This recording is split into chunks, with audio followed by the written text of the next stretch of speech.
টাকা তুলেছেন, এখন অ্যাকাউন্ট হোল্ড হয়ে গেছে, লিন হয়েছে, ফ্রিজ হয়েছে। স্যার আমি তো আগে গেম খেলেছি স্যার, এখন কি আমার সাইবার ক্রাইমে কমপ্লেন হয়ে গেছে, একটা অ্যাকনলেজমেন্ট নাম্বার পড়ে গেছে। সে সাইবার ক্রাইম থেকে, সে উত্তরপ্রদেশ, তেলেঙ্গানা, মহারাষ্ট্র, বিভিন্ন জায়গা থেকে আমার টাকাটা হোল্ড হয়ে গেছে এবং আমার অ্যাকাউন্টটা ডিসপুট সমস্যা হয়ে গেছে। স্যার গেম খেলেছি, অনেক দিন আগে গেম খেলেছি এবং একটা টাকা তুলেছি। যারা গেম খেলছেন, গেম খেলে যে টাকা তুলছেন, 10 টাকা ওখানে ডিপোজিট করছেন 20 টাকা পাওয়ার আশায়, আর্থিকভাবে ঝুঁকিপূর্ণ ঠিক। এবং পরবর্তীকালে এই যে সাইবারের ডিসপিউট অ্যামাউন্ট, কমপ্লেনের ফ্রড অ্যামাউন্ট এখানে কিন্তু ঢুকে যাচ্ছে।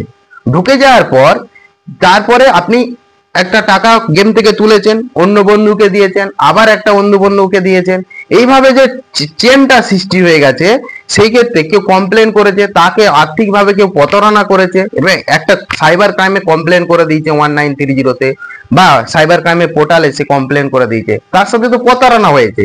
এবার আপনি কার কাছ থেকে টাকাটা পেয়েছেন সেটা ডিসপিউট অ্যামাউন্ট হয়ে যেতে পারে। তার জন্যই আপনাকে লিন, হোল্ড, ফ্রিজ দেখাচ্ছে। যে প্রথম লেয়ারে যারা আছে তাদেরকে ফ্রিজ করে দিচ্ছে, প্রথম, দ্বিতীয়, তৃতীয় এরকম ফ্রিজ হয়ে যাচ্ছে প্রাথমিকভাবে, যেটা আমি দেখতে পাচ্ছি, বা অনেক ক্লায়েন্ট আমার সাথে যোগাযোগ করছে দেখতে পাচ্ছি। আর দ্বিতীয় 12, 13, 14 এরকম লেয়ার অনুযায়ী, স্টেজ অনুযায়ী চলে যাচ্ছে, মার্কেটে সেই টাকাটা চলে যাচ্ছে, মানে ডিসপিউট হয়ে যাচ্ছে। আর মানুষ সোশ্যাল মিডিয়াতে অনেক ভিডিও দেখছে, স্যার গেম খেলেছি, আমার তেলেঙ্গানাতে কমপ্লেন হয়ে গেছে, একটা টাকা কেটে নিয়েছে স্যার, সেখানে যে কি মামলাটা মেটাতে হবে, এটা মামলা নয়, এটা হচ্ছে অ্যাকনলেজমেন্ট নাম্বার পড়ছে। বেশি প্যানিক হয়ে যাচ্ছ তোমরা। প্যানিক হবেন না, প্যানিক হবেন না, ভয় পাবেন না। কি করতে হবে, সুন্দর করে একটা মেল করতে হবে, কোথায় হয়েছে আপনি ব্যাংকে যাবেন। আমি বারবার ভিডিওতে বলি, অনেক ভিডিও আছে আমার, দেখবেন ভিডিওগুলো, দেখবেন ক্লিয়ার হয়ে যাবেন।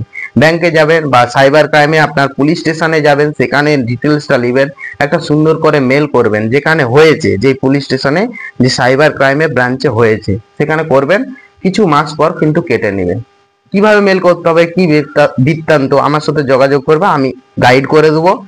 আর যারা এখনো অনেক ভাই দেখছে গেম খেলেছে, গেম খেলবেন না। গেম খেলে টাকা তুলে কেউ বড় লোক হয় না, বা আর্থিকভাবে ঝুঁকিপূর্ণ কাজ এটা কেউ করবেন না। আর গেম খেলে এবার সাইবার ক্রাইমে, স্যার সাইবার ক্রাইমে আমি জড়িত হয়ে গেছি স্যার, আমাকে তেলেঙ্গানায় মামলা হয়েছে, স্যার আমাকে তেলেঙ্গানার জেলে কি রাখবে, না আমাদের পশ্চিমবঙ্গের জেলেতে লাগবে। একটা আমার নদিয়ার খুব ক্লায়েন্ট, খুব বিশ্বস্ত, আমার সাথে দেখা করতে এসেছিল, এইরকম সমস্যা, আমি সুন্দরভাবে মেল করে দিয়েছি তাকে। ঠিক আছে, পরবর্তীকালে অ্যাকাউন্ট ঠিক হয়ে যাবে, অনেক ঠিক হচ্ছে, আমার সাথে এসে কথা বলেছে।